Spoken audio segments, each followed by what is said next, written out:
AIMIM प्रत्याशी प्रियंका चौधरी की मजबूती में लगे हैं कुमकुम खान। मैं एआईएमआईएम के राष्ट्रीय अध्यक्ष बैरिस्टर असदुद्दीन ओवैसी का दीवाना हूं। उनकी दीवानगी में मैं चाहता हूं कि काराकाट लोकसभा क्षेत्र से पार्टी प्रत्याशी प्रियंका चौधरी चुनाव जीतकर लोकसभा पहुंचे और ओवैसी साहब की ताकत बने। यह बात पार्टी के वरिष्ठ नेता कुमकुम खान ने कहा। उनके साथ अनेक लोग भी शामिल थे, जिसमें खासकर कैमूर जिला उपाध्यक्ष मोहम्मद जुबैर कुरैशी, वाराणसी के फरीद आलम, विक्रमगंज के पप्पू खां, हसपुरा के अखिलेश चौधरी आदि के अतिरिक्त और लोगों का नाम शामिल है। वे तमाम लोगों का कहना है कि पार्टी के राष्ट्रीय अध्यक्ष बैरिस्टर असदुद्दीन ओवैसी जिस तरह से पूरे देश के लिए एक मिसाल बने हुए हैं, हम लोग भी यहाँ उनकी दीवानगी में जी जान से लगे हुए हैं कि पार्टी का झंडा काराकाट लोकसभा क्षेत्र में लहराया जाए। इसी मकसद से हम लोग पूरी मेहनत व मशक्कत के साथ अपने प्रत्याशी की सफलता के लिए लगे हुए हैं। तो आइए देखते हैं कि कुमकुम खान के साथ अन्य लोगों का क्या कहना है। सुनते हैं उनकी जुबानी। ब्यूरो रिपोर्ट, बिहार दर्शन। इस तरह की खबरों को देखने के लिए बिहार दर्शन को सब्सक्राइब कर लाइक करें और शेयर करें। धन्यवाद। देखिए, यहाँ कुमकुम खान है। कुमकुम खान को आप जान रहे हैं कि काराकाट लोकसभा के ये प्रभारी हुए और एआईएम के प्रभारी हुए। प्रियंका गांधी यहाँ से चुनाव लड़ रही हैं, चुनावी दंगल में हैं। आज जान रहे हैं कि आज यहाँ राष्ट्रीय अध्यक्ष भी आए हुए थे, एआईएम के राष्ट्रीय अध्यक्ष बैरिस्टर असदुद्दीन ओवैसी भी आए हुए थे। जाहिर चीज़ है कि यहाँ पे आप देख लीजिए कि यहाँ बैठे हैं जिनका नाम कुमकुम खान है। ये लगातार लगे हुए हैं और इसलिए लगे हुए हैं कि प्रियंका चौधरी को किसी ना किसी तरह काराकाट लोकसभा से सांसद बनाकर पार्लियामेंट की सरजमी तक भेजा जाए। क्या कहेंगे कुमकुम जी? काफ़ी मेहनत कर रहे हैं, जब से हम लोग आ रहे हैं देख रहे हैं कि काफ़ी। सबसे पहले तो सर बिहार दर्शन को मैं बहुत शुक्रिया और बहुत आभारी समझता हूँ कि आप लोग इतने कड़ी धूप में मेहनत कर रहे हैं। आप देख रहे हैं कि हम लोग भी कड़ी मेहनत कर रहे हैं। रही बात चुनावी मैदान की, तो सर सबसे बड़े चुनाव तो हम जीत गए।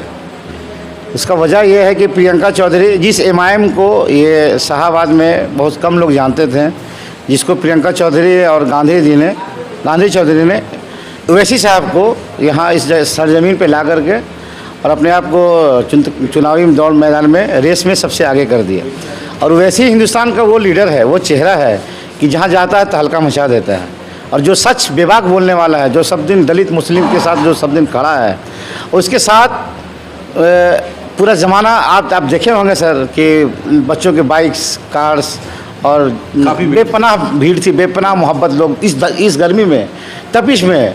मैं भी सुबह से लगा हुआ था और जितना मेहनत की, मुझे आज बहुत खुशी हो रही है कि असदुद्दीन ओवैसी ने हम लोगों को खुश कर दिया। और बहुत सा प्रोटोकॉल होता है बड़े नेताओं को लाने में। आज मोदी जी का भी प्रोग्राम था यहाँ पर और ओवैसी साहब ने यहाँ से संदेश दे दिया कि प्रियंका चौधरी आप मत घबराना, आप मेरी बहन हो। और ओवैसी जिसको बहन बोल देते हैं तो आप समझ सकते हैं कि ओवैसी क्या चीज़ है, जिसको अपने बहन मान लिया। और हिंदुस्तान के किसी कोने में अगर प्रियंका चौधरी की जगह बनेगी तो ओवैसी उसके साथ खड़े रहेगा। मैं प्रियंका चौधरी से ये निवेदन करूंगा कि उस भाई का आप भी लाज रखिए और चुनाव हम लोग इंशाल्लाह जीतेंगे। जीत के कगार पे हैं, मेहनत कर रहे हैं। हर कोई ये चुनाव जीतने के लिए इस मैदान में आता है और मैं तमाम अपने कार्यकर्ता ओबरा विधानसभा, दाऊद नगर ब्लॉक के, हसपुरा ब्लॉक के, हमारे पीछे देखते होंगे मुखिया जी भी हैं, अखिलेश जी भी, ये लोग कड़ी मेहनत, बहुत मेहनत की है। मैं इन तमाम कार्यकर्ताओं का तहे दिल से शुक्रिया अदा करता हूं और अपने तमाम टीम के वर्कर्स के, गांधी जी के जितने स्टाफ्स हैं, सबको खाना पे बहुत। चुनाव मतलब एक बहुत बड़ा मैदान है, जंग का मैदान है। आदमी जंग का मैदान वो उससे भी बड़ा अगर कहें तो आप समझ सकते हैं। बहुत सारा मेहनत होती है, घर के लोग लगे हैं इनके पीछे। एक सवाल आपसे है कि आप काराकाट लोकसभा के प्रभारी हैं। जी। 6 विधानसभा आपके अंडर में है, 6 विधानसभा का आप लगातार दौरा कर रहे हैं। जी। क्या लग रहा है? लग तो रहा है कि सर देखिए, मुसलमान हम लोग शिद्दत से लगे हैं और रोहतास ज़िला हो चाहे नबीनगर हो, जो विधानसभा के जितने भी 6 विधानसभा में 3 विधानसभा सोनभद्र उस पार है, 3 विधानसभा इस पार है। तो डिहरी से लेकर नौका तक तमाम आप देखे होंगे कि भीड़ की तादाद सारे कलकत्ता पुरजोड़ी से लगे हुए हैं। और हमारे बीच मुस्लिमों का 2,70,000 वोट है सर, और गांधी चौधरी का समाज का 1,70,000 के आसपास वोट है, और भीमराव का जो है आज़ाद पार्टी का जो है भीम रावण का, उनका दलित महादलित का हमको पुरजोर समर्थन मिल रहा है। और मंच से ददन पहलवान जी ने पुरजोर हल्ला किया है कि घोषणा किया है कि मैं इमाम के साथ हूँ। आपने सुना भी होगा उनका भाषण। और सलमान ने भी कहा कि हर शिद्दत जो मुसलमान सब दिन राजद में उसमें थोड़ा सा बदनाम हूँ, राजद के खिलाफ मैं बोलना नहीं चाहता हूँ। राजद के खिलाफ राजद ने खुद मुसलमानों को अपने खिलाफ कर दिया। नहीं, आज तो ये बोलने की बात नहीं है। सिवान में इलेक्शन हुआ, हाँ। वहाँ पे तेजस्वी यादव ने कहा है कि अब तो देखिए लालटेन को नहीं, आप लोग तीर को मार। तो ये तो आप वहाँ पूर्णिया में भी कहा इन्होंने पप्पू यादव को कि इंडिया नहीं इंडिया को दीजिए। बी टीम आप सब दिन बोलते हैं वैसी साहब को, और प्रचार आप खुद कर रहे हैं, कभी तीर को कर रहे हैं, कभी कमल को बोल रहे हैं। ये तो साफ जनता को दिख रहा है।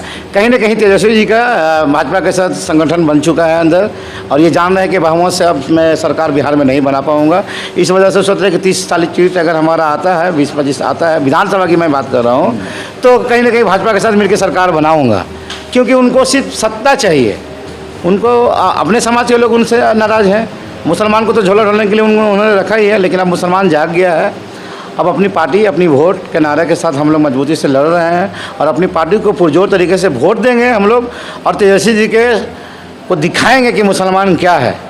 अगर एक सवाल आपसे है कि लेकिन जहाँ तक हमको मालूम है कि आपके जो राष्ट्रीय अध्यक्ष हुए बैरिस्टर असदुद्दीन ओवैसी इस देश की लड़ाई लड़ रहे हैं, संविधान बचाने की। यस, यही तो हम कहना चाह रहे हैं। मुस्लिमों की लड़ाई लड़ रहे तो हैं। हमारी औकात, क्या हिंदू क्या मुसलमान, हमारी औकात हमारी, हाँ, जहाँ पे प्रॉब्लम होता है। यस, हमारी औकात हमारी पहचान सिर्फ ओबरा तक है सर। और बैरिस्टर असदुद्दीन ओवैसी हमारे देश के नेता हैं, इंटरनेशनल लीडर हैं। ये किसी पर्सनल समाज के व्यक्ति के नेता नहीं है। ये दलित महादलित पिछड़े हिंदू समाज के सब वर्ग, जहाँ कोई भी किसी भी समाज के साथ गलत होगा वैसे उसके साथ खड़ा रहेगा। वो संविधान को मानने वाला है, वो अम्बेडकरवादी नेता है। वो कहीं हिंदू मुसलमान नहीं करता है। वहीं कहीं आप देखिए, किसी अगर हिंदू के साथ खड़ा गलत हो रहा है तो उसके साथ वो अवश्य खड़ा होगा, चाहे उसके खिलाफ मुसलमान क्यों ही ना हो। वो किसी पर्सनल व्यक्ति का लीडर नहीं है। आज वो पूरे देश का चहीता है। हिंदू मुसलमान, हाँ, गंगा जमुना की हमें तहजीब को मेंटेन करता है, प्रोटोकॉल को मेंटेन करता है, सिस्टम को मेंटेन करता है, संविधान को मेंटेन करता है, एक लोगों का ख्याल करता है, कार्यकर्ताओं का सम्मान करता है। वो लीडर एक किसी जाति का, जैसे मुख्यमंत्री नहीं, मुझे कुछ प्रभारी होने के नाते आप लोकसभा के लोगों को क्या अपील करेंगे? मैं तमाम काराकाट लोकसभा की जनता से, तमाम वर्ग की जनता से विनती करूँगा, निवेदन करूँगा कि एकमात्र महिला प्रियंका चौधरी आपके काराकाट प्रत्याशी है, और महिला को मान सम्मान देते हुए, पढ़ी लिखी महिला, ये महिला यूपीएससी की महिला है। अगर आप क्वालिटी के हिसाब से वोटिंग करेंगे, जात समाज को छोड़ करके अगर आप क्वालिटी के हिसाब से चयन करते हैं, तो प्रियंका चौधरी हमारी नंबर 1 लिस्ट की कैंडिडेट है। अगर आप काराकाट के विकास चाहते हैं, अगर काराकाट में आप शिक्षा चाहते हैं, अगर काराकाट में आप इंस्टीट्यूट चाहते हैं, काराकाट में अगर आप बड़ा महाविद्यालय चाहते हैं, काराकाट में आप अच्छा हॉस्पिटल्स चाहते हैं, तो प्रियंका चौधरी को आप वोट दीजिए। प्रियंका चौधरी गरीब की बेटी है। वो गरीब का दर्द समझती है। वो जानती है कि गरीबी क्या होता है। वो जानती है कि बिजली नहीं होने से क्या होता है। वो जानती है कि कार्ड नहीं मिलने से गरीब का इलाज कैसा होता है। वो जानती है कि एजुकेशन कितना ज़रूरी है। आज दलित महादलित मुसलमान पिछड़ा क्यों है? क्योंकि उसकी पढ़ाई की सुविधा उसको नहीं मिल रही है। अगर मुसलमान या दलित महादलित नहीं पढ़ेगा, अपने हक अधिकार की लड़ाई कैसे लड़ेगा? अगर अपने हक अधिकार की लड़ाई अगर आपको चाहिए तो आपको पढ़ना होगा। आगे बढ़ने के लिए आपको पढ़ाई जरूरी है, शिक्षा जरूरी है। बिना शिक्षा के आप आगे बढ़ नहीं सकते। तो प्रियंका चौधरी में हमारा पूरा 100 पूरा क्वालिटी है। वो क्वालिटी लेडी है। उसकी वक्ता सुनिए, उसकी लैंग्वेजेस सुनिए, उसके सेंटेंसेस सुनिए आप। एक भी नेता काराकाट का कोई घर का नेता नहीं है, और प्रियंका चौधरी आपकी घर की नेता है, घर की बेटी है। मैं तमाम हिंदू भाइयों से निवेदन करूँगा, तमाम मोदी समर्थकों से भी निवेदन करूँगा, अगर आपको देश बचाना है, अगर आपको संविधान बचाना है, अगर आपको विकास चाहिए काराकाट में, तो प्रियंका चौधरी को आप वोट दीजिए। क्योंकि प्रियंका देखिए, ये कुमकुम खान है, और कुमकुम खान कोई आम आदमी का नाम नहीं है। आप जान रहे हैं कि कुमकुम खान काराकाट लोकसभा के ये प्रभारी के रूप में जाने जा रहे हैं। मेहनत कर रहे हैं, और मेहनत इसलिए कर रहे हैं कि इस बार प्रियंका चौधरी को लोकसभा तक भेजना है। आप इनकी बातों को भी सुन रहे हैं, मैं दिखा रहा हूँ। जाहिर चीज़ है कि इनका कहना है कि जिस तरह से हमारे राष्ट्रीय अध्यक्ष बैरिस्टर असदुद्दीन ओवैसी इस देश के रूह बने हुए हैं, इस देश की ताकत बने हुए हैं, इस देश की आवाज़ बने हुए हैं, जाहिर चीज़ है कि यहाँ गंगा जमुनी की तहजीब बहती है, यहाँ हिंदू मुस्लिम सिख ईसाई आपस में हैं, भाई भाई का नारा है। वो सारे चीज़ को लेकर अगर कोई चलने वाले व्यक्ति का नाम है, उनका नाम बैरिस्टर असदुद्दीन ओवैसी है। आप जान रहे हैं कि वो हर जुल्म के ख़िलाफ़ आवाज़ उठाते हैं, जिनकी आवाज़ कोई सुनने वाला नहीं है, उनकी आवाज़ बनकर असदुद्दीन ओवैसी सामने आ जाते हैं। यही कारण है कि आज देखते ही देखते पूरे देश में उनकी आवाज़ बन चुकी है, और बनी इसलिए है कि हर जुल्म के ख़िलाफ़ वो आवाज़ उठा रहे हैं, हर मज़लूमों की आवाज़ बन चुके हैं, हर दुखों के साथ वो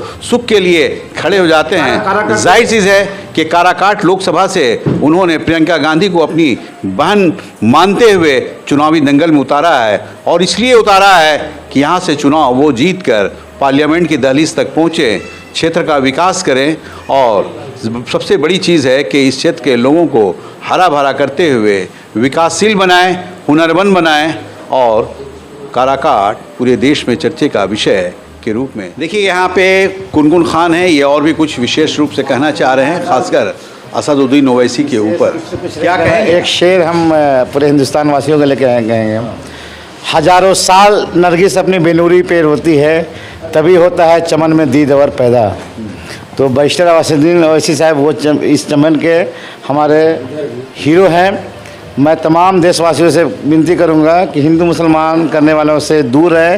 ये देश लोकतंत्र का देश है, ये देश हिंदू मुस्लिम भाईचारे का देश है, हम सबों का देश है। संविधान को मेंटेन करने वालों को कदर कीजिए, और क्वालिटी के हिसाब से लोगों को वोट कीजिए, तो हमारा देश बचेगा, संविधान बचेगा। जय हिंद, जय भारत। यहाँ AIM के उपाध्यक्ष हैं, और जाहिर चीज़ है कि युवा है, जोश है, खरोश है, और इसलिए है कि कहीं ना कहीं प्रियंका चौधरी को ये पार्लियामेंट तक भेजना चाहते हैं। युवा है, क्या नाम है आपका? मेरा नाम मोहम्मद जुबैर कुरैशी हुआ, MIM के जिला उपाध्यक्ष हैं, कैमूर जिला मोहनिया बिहार से हूँ। क्या कहेंगे आप कैमूर से चलकर? आप मैं कहना चाहता हूँ, मेरा जनाब बैरिस्टर असदुद्दीन ओवैसी साहब का बहुत शुक्रिया अदा करता हूँ, जो काराकाट के सरजमीन पर जो हमारे प्रियंका चौधरी जी को टिकट दिए हैं। ये ताजुब की बात है, जो हमको लोग अड़चन लगाते थे, जो हमको मुस्लिम की पार्टी है, मुस्लिम की पार्टी करके वोट कटवा समझती है। अल्हम्दुलिल्लाह मैं कहता हूँ बहुत बेहतर है जो मेरा प्रियंका चौधरी जी को दिया गया है। आज ये लोगों को, विरोधियों को मालूम चल चुका है, नहीं ये अब मुस्लिम पार्टी नहीं हुई है, ये सबकी पार्टी है, हम मुस्लिम दलित हिंदू पूरी देश की पार्टी है। मैं इसको शुक्रिया अदा करता हूँ। आपको क्या नाम है? मोहम्मद जुबैर कुरैशी है। देखिए मोहम्मद जुबैर कुरैशी हुए, और जाहिर चीज़ है कि ये कैमूर ज़िला की धरती से आए हैं और काराकाट लोकसभा के क्षेत्र में हैं, और इसलिए है कि यहाँ से प्रियंका चौधरी जो चुनाव मैदान में है, उन्हें पार्लियामेंट की तक भेजना है, उन्हें सांसद बनाना है। यही कारण है कि ये युवा कैमूर की धरती से चलकर काराकाट की सरजमी में पिछले कई दिनों से लगातार मेहनत कर रहे हैं, काफ़ी लोगों को जगा रहे हैं, और कैमूर ज़िला के ये एक जिम्मेवारी के साथ चल रहे हैं, चूँकि AIM के ये ज़िला उपाध्यक्ष भी हैं। यही वजह है कि पार्टी हित में और पार्टी की मोहब्बत में ये प्रियंका चौधरी के लिए यहाँ आए हैं, और काफ़ी मेहनत कर रहे हैं कि किसी ना किसी ढंग से प्रियंका चौधरी को सांसद बनाया जाए और दिल्ली की सरजमी पे भेजा जाए। देखिए यहाँ और भी लोग हैं, वो भी कुछ कहना चाह रहे हैं। जाहिर है कि उनकी बातों को भी मैं आपके बीच रखना चाह रहा हूँ कि उनका क्या कहना है। एक्सक्यूज़ मी, क्या नाम है आपका? मेरा नाम मोहम्मद फरीद आलम है, मैं बनारस से आया हूँ। आप बनारस से आए हैं? जी जी बहुत दूर से आ गए हैं? जी, ओवैसी साहब की मोहब्बत में। अच्छा, ओवैसी साहब की मोहब्बत। जी, बनारस में तो प्रधानमंत्री खड़े हो गए नरेंद्र मोदी। हाँ बिल्कुल। वहाँ से फुर्सत कैसे मिल गई यहाँ? इसलिए कि ओवैसी साहब ने जो बेड़ा उठाया है, इसमें जिस तरह पानी भरने वाला प्यासा नहीं रहता है, तो बस इसी तरह मैं भी ये सोच के आया हूँ कि इस पार्टी में ओवैसी साहब जो मेहनत कर रहे हैं, जंगल झाड़ी गांव देहात दौड़ रहे हैं, तो हम बनारस से आके यहाँ पर हम भी अपने जिम्मेदारी को निभाते हुए चंद कदम ही सही उनकी मोहब्बत में इस पार्टी को आगे बढ़ाया जाए। जी जी जी। क्या नाम है आपका? मेरा नाम मोहम्मद फरीद आलम हुआ। देखिए मोहम्मद फरीद आलम हैं। आप जान रहे हैं कि पूरे देश में ओवैसी साहब को चाहने वाले हैं। यहाँ मुसल्लम आप देख लीजिए, फरीद साहब बनारस के सरजमी से चलकर काराकाट की सरजमी पे इसलिए आए हैं कि यहाँ ओवैसी साहब का आगमन हुआ था, और एक नहीं अनेकों लोग उनके दीवाने हैं, जो जहाँ वो जाते हैं परछाई की तरह, उनके साए की तरह बनकर वहाँ तक पहुँचते हैं, जिसमें एक मुसल्लम आप देख लीजिए, यहाँ पे फरीद साहब बनारस की सरजमी से यहाँ आकर ये अपना इजहार ख्याल किए हैं कि मैं असदुद्दीन ओवैसी का दीवाना हूँ। देखिए, ओवैसी साहब के दीवाने और भी लोग हैं। आप देख लीजिए कि झंडा मारकर यानी पतंग छाप पे ओवैसी साहब की भी तस्वीर है। आप लगातार मैं दिखा रहा हूँ कि ये दीवानगी किस तरह से है। क्या नाम है सर आपका? पप्पू खान। ओ खान साहब, पप्पू खान साहब। तो पप्पू खान साहब क्या बोलेंगे आप भी तो देख रहे हैं कि असदुद्दीन ओवैसी के दीवाने हैं। बिल्कुल।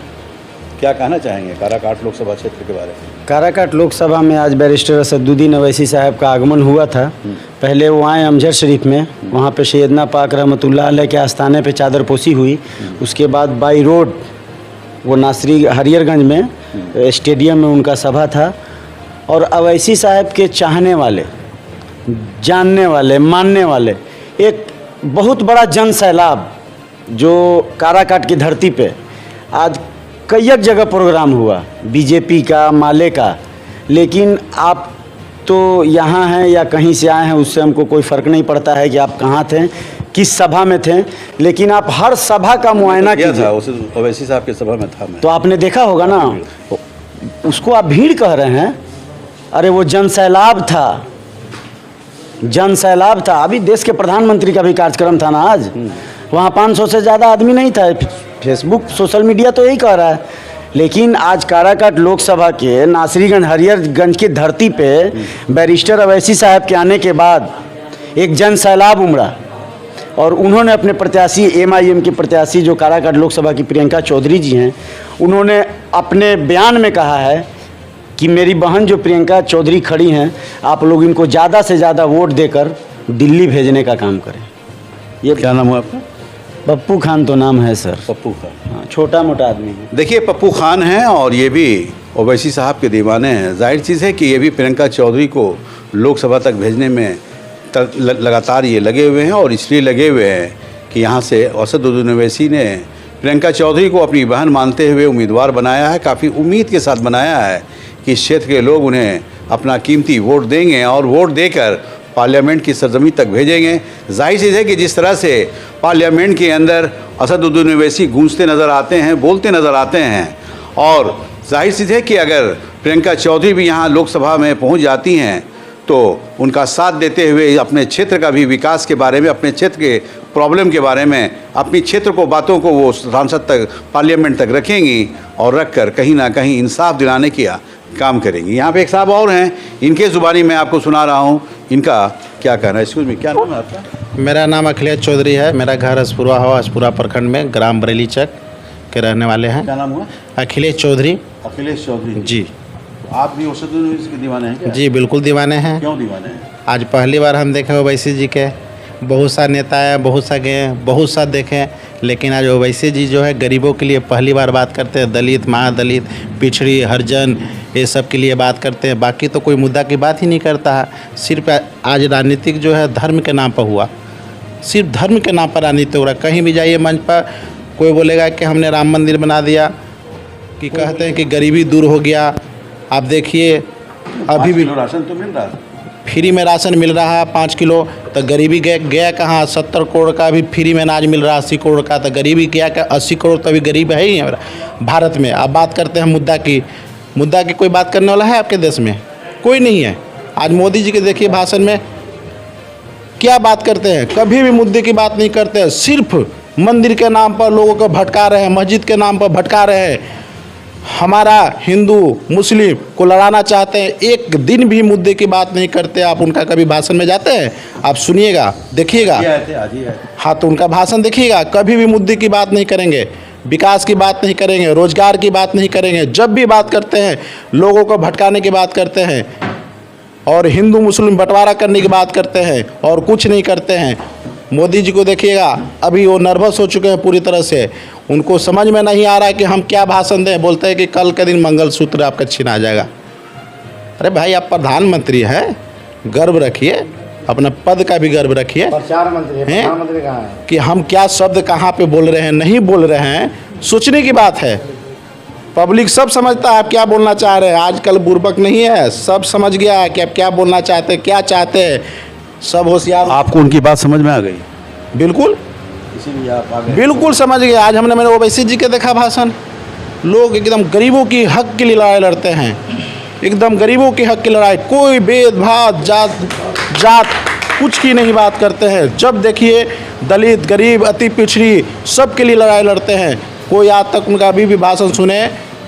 क्या नाम है आपका? मेरा शुभ नाम अखिलेश चौधरी हुआ, मेरा हसपुरा घर है। देखिए अखिलेश चौधरी हैं और हसपुरा से चलकर ये यहाँ आए हैं। जाहिर चीज़ है कि आज असदुद्दीन ओवैसी आए थे, तो कहीं ना कहीं इनका ये कहना है कि जिस तरह से देश के प्रधानमंत्री एक बंटवारे के रूप में हिंदू मुस्लिम को बांटने का काम किए, मस्जिद के बांटने की बात किए हैं, तो कहीं ना कहीं वो देश को तोड़ने की बात कर रहे हैं। आप ये भी जान रहे हैं कि यहाँ हिंदू मुस्लिम सिख ईसाई आपस में है, भाई भाई का मंजर देखा जाता है, उससे को दरार देने के लिए प्रधानमंत्री आवाज़ उठा रहे हैं, जैसा चौधरी जी का कहना है। इनका कहना है कि असदुद्दीन ओवैसी एक ऐसे नेता के रूप में जाने जाते हैं, एक ऐसे लोगों के बीच जाने जाते हैं जो इस देश की आवाज़ उठाते हैं, गरीबों की आवाज़ उठाते हैं और आवाज़ उठाकर कहीं ना कहीं उन लोगों को बुलंदियों की शिखर पर ले जाना चाहते हैं।